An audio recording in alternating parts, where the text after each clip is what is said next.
the problem with mainline Pokemon games. It feels like every single game release is met with some controversy. No more Megas, Dexit, buggy releases, poor animation, and all of these issues haven't been fixed, or have gotten worse with each passing gen. Pokemon is a billion-dollar franchise. Why can't they just spend more money and fix all of these problems? Because the one thing that causes all of these issues can't be bought. Pokemon needs more time in the Rotom heat. It's the one thing that will fix a lot of the issues with the games. The series is yearly and can never be delayed. Pokemon is a multimedia brand, and the games are the core release everything revolves around. They can't take a year off because it's going to do massive damage to their bottom line. Pokemon is suffering.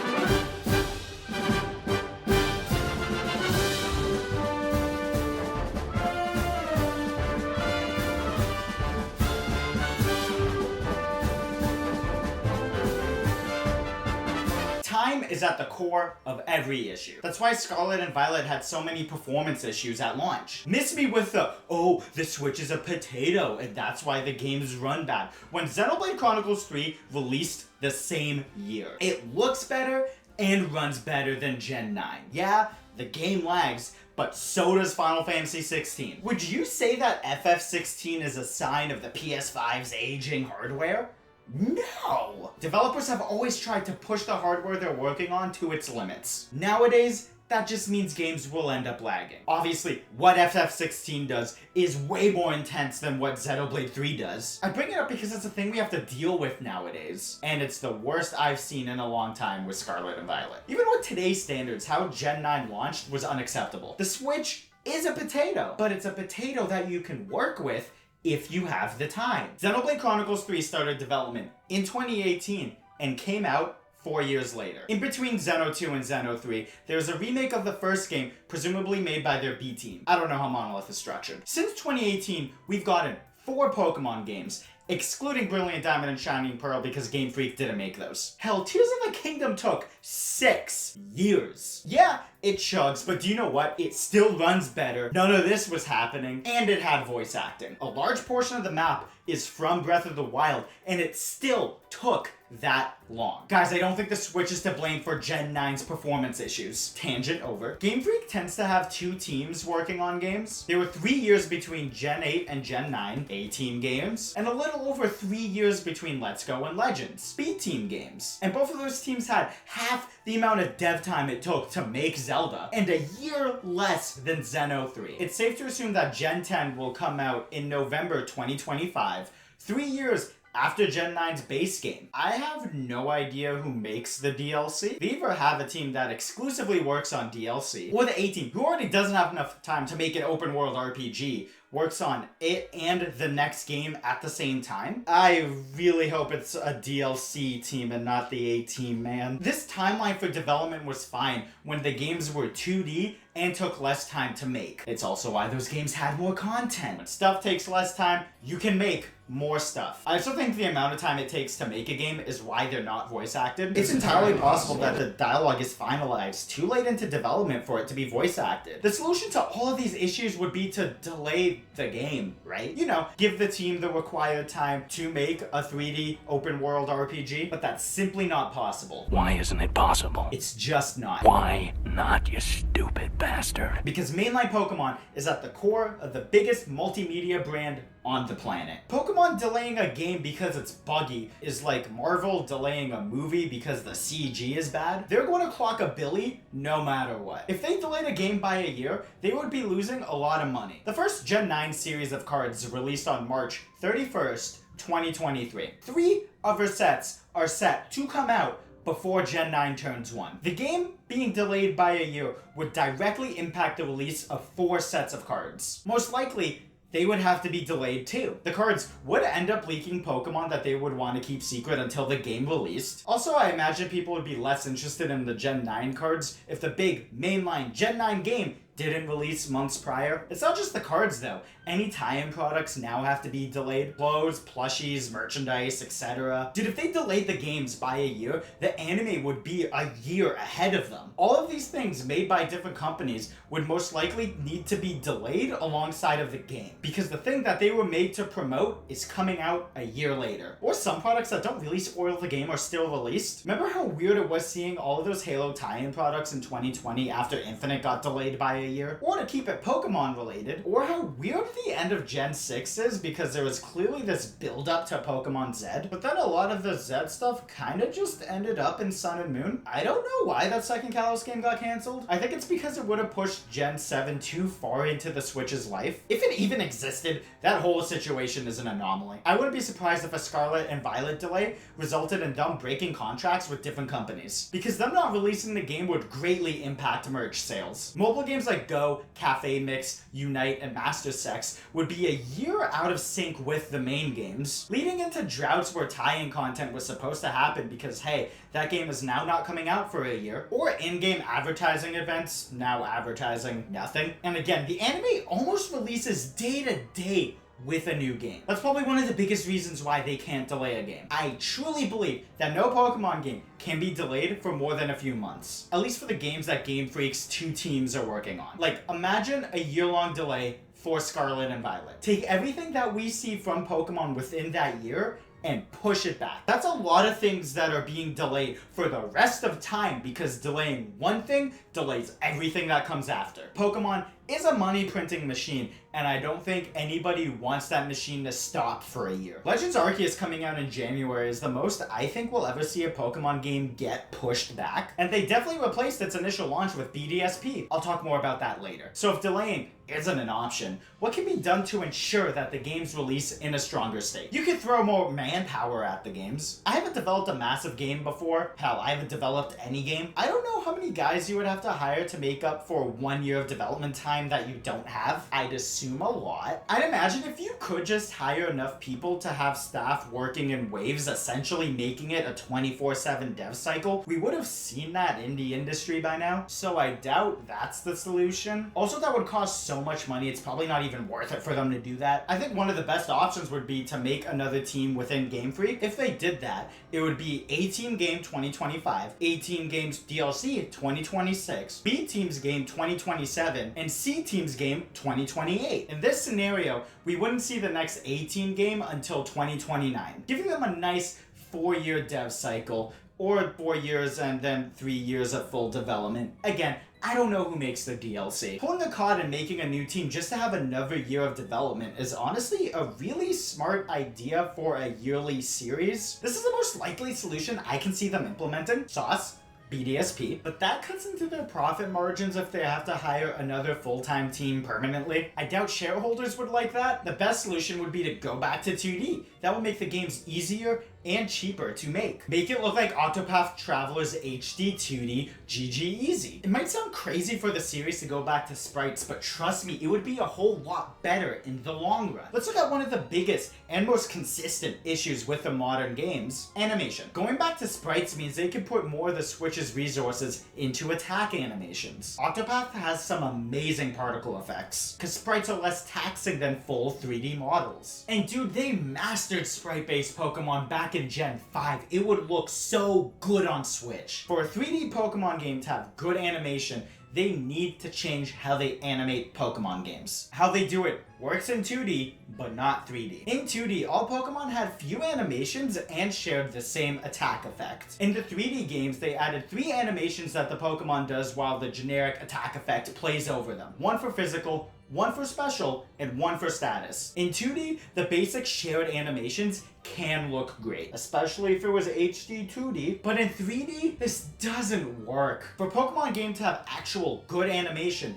in 3D, the best solution is to have a specific animation for every move that a Pokemon can learn. Let's take Chansey and Double Slap as an example. Assuming there's a flat 400 Pokemon in the game, you'd have to make a unique animation for it doing Double Slap that looks good on all 400 Pokemon. But that animation is going to have to be adjustable, because one size fits all doesn't work when there's so many sizes. Now multiply the amount of effort to make Double Slap by how many moves Chansey learns in Gen 9. But while we're at it, Chansey learns Metronome, so factor in every single move in the game. That's why the only good attack animations nowadays are the signature moves, because they're designed with one Pokemon in mind. Every single Pokemon technically having access to every single move does not make a good animation in 3D. Like with randomizers, you can have moves that Pokemon were never intended to learn. Pokemon's concept is an animation nightmare in 3D. You need generic animations that you can just slap on every Pokemon, but that doesn't look good. I always assumed Dexit happened because of animation, but then they didn't change how they animated it from Gen 7. If they wanted truly great animation in a 3D Pokemon game, they would need to make sure that Chansey had a unique animation for every single move that was adjustable so it can look good on every single Pokemon. Again, the core concept of Pokemon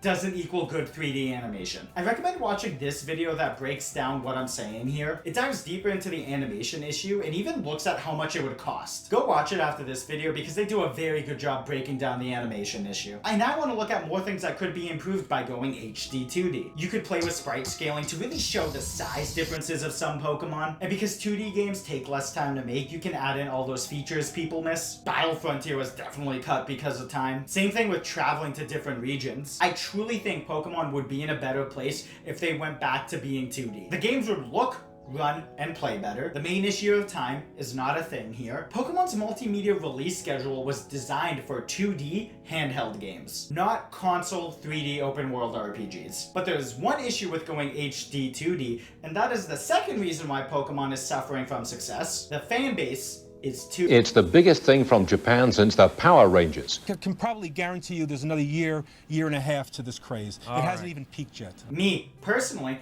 I'm okay if the series went back to 2D, but I am some guy in Canada yelling about a $1 billion children's franchise in his basement. There are some people who see Super Mario Wonder as lesser because it's 2D. There's a stigma around 2D games for some people. Hell, there's a stigma around the Unity engine because it's used for mobile games. Newsflash, some games don't need Unreal 5, and 2D doesn't mean it's not AAA. Pokemon going back would be seen as a series regressing in the eyes of many, but also others would be perfectly fine with it. When ORAS came out, some people hated how different the game was and wanted a more faithful remake. With Brilliant Diamond and Shining Pearl, some people hated how faithful that remake was and wish it was more different. I personally think the reaction to ORAS is why BDSP exists. Those games weren't made by Game Freak and started development a little bit over a year and a half before they came out, which was halfway through Legends' 3-year dev cycle, which is the standard for Pokemon games. With ORAS complaints echoing in their mind, I personally think they got cold feet about Legends not even being a remake, so they hired a different studio to make BDSP. Like, if people hated the last remake for being so different, imagine if we never got the Gen 4 remake and we just got this weird spin-off instead. It would have been blamed for the lack of Gen 4 remake, which is crazy because it is the most inspired Pokemon game in a while. So give them both. And I have seen some people online who don't like Legends and like BDSP. Personally, I really like it because it appeals to how I play Pokemon games now. I'm more into catching and shiny hunting than battling, which meshes very well with Legends' gameplay loop. If you like battling and don't really care for the catching aspect that much, I can see why you don't like this game. There's so many different ways you can interact with the mainline games that each person can get something different out of them. Some people love contests, others love battling. Some shiny hunt random encounters, others prefer eggs, and some soft reset legendaries. I think we'll never get a full Battle Frontier again for this reason. I bet most only played the Battle Tower, and that's the only one that stuck around. Such a small percentage of people played the entirety of it. When they already don't have enough time to make an open world RPG, why would they waste time on something that such a small portion of players would actually play? I think that's why contests got cut too. The last 2D game Black and White 2 had PokeStar Studios, Pokemon Musicals, Pokemon World Tournament, Battle Subway, Joan Avenue, White Forest / Black City, Fun Fest missions, X Transceiver minigames. Way too many achievements. Holy hell, dude, there's so many in that game. And honestly, there's probably some stuff that I am forgetting about. That game was so packed that Dream World. Forgot about Dream World. That game is so packed that it's no wonder why most of the stuff got cut. Just making the environment for all this stuff in 3D would take time that they don't have. Triple battles are just gone now. It's probably too much effort for them to get it to run on Switch, and it was by far the least played battle style. Maybe rotations, but I'm honestly just counting that as triple battles. That's wild that a whole ass type of battle system is gone now, because not enough people played it. And they don't have the time to implement it. It was way easier for older Pokemon games to be a jack of all playstyles. Now in 3D, they don't have the time to do all of that. Yeah, they have some stuff like it. Drawing Avenue is basically in Sun and Moon, but since they went 3D, the games feel lighter on content, at least for me. I could be wrong, but the post games have felt less interesting to me since Gen 6. Even then, after Gen 5 event Pokemon got lamer, why would they make this whole ass area that's only accessible via an event item that's given away once? With the time they have now, it's faster to just give away the Pokemon. Personally, I'm sad that's something Pokemon lost. I loved watching videos of Gen 3 to 5 events on YouTube. Getting keys to access secret areas on the map seemed so cool to me. So bringing an item to a rock and having it create this super long pathway to a secret island is intriguing to me. I'd imagine people who care more about battling and care less for the lore and the world would rather they just got the Pokemon. Everything I've talked about in this section only relates to how people interact with the main series, by the way. Some care about the cards more, some prefer the anime or spin-offs. You're a mobile game guy? Cool. Do you prefer Sleep, Go, or Masters? Personally, I'm a Masters guy. Do you know what? It would suck if Scarlet and Violet got delayed by a year, delaying Masters content by a year in the process. The series is so big and there's so many different ways to engage with it. How do you make a game that pleases everyone without delaying products that appeal to a different section of fans? Dude, there are some people who don't like Heart Gold and Soul Silver on Twitter right now, and I find that insane. The blueprint for pumping out Pokemon games, anime, merch, spin-offs, cards, and other things were designed when the series was 2D. When the series was 2D on DS, it was easier to cram all of these different playstyles into a single game. Now, they don't even have the time to finish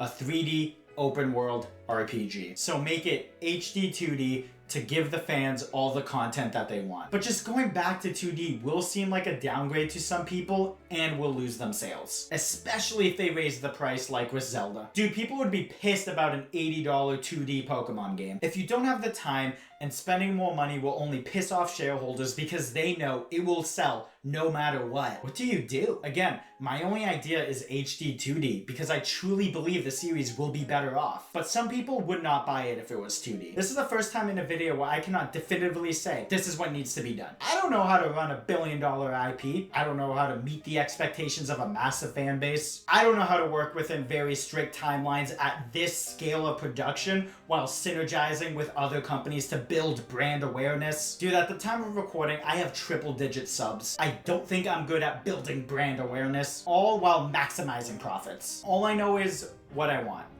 And what I want isn't what most want because there's so many voices. I do not envy the situation that they're in. It does not facilitate innovation. But the next Pokemon controversy arises, and let's be realistic, we all know it's going to happen with the next game release because the fan base is so big and you can't please everybody. Do me a favor and ask yourself 2 questions. How much time and money would it cost to make the game better, and how many people care enough to boycott the game because of the controversy? I guarantee that the amount of money to fix Gen 9's buggy launch, bring back Megas, hell, bring back all of the Pokemon, and have voice acting would have cost more than what they lost in sales because of those issues. Do you agree? Think I'm an idiot? Comment down below. Dislike the video if you think my theory about Pokemon is dumb, and subscribe for more bad content. Follow me on other platforms if you want. Take care, guys.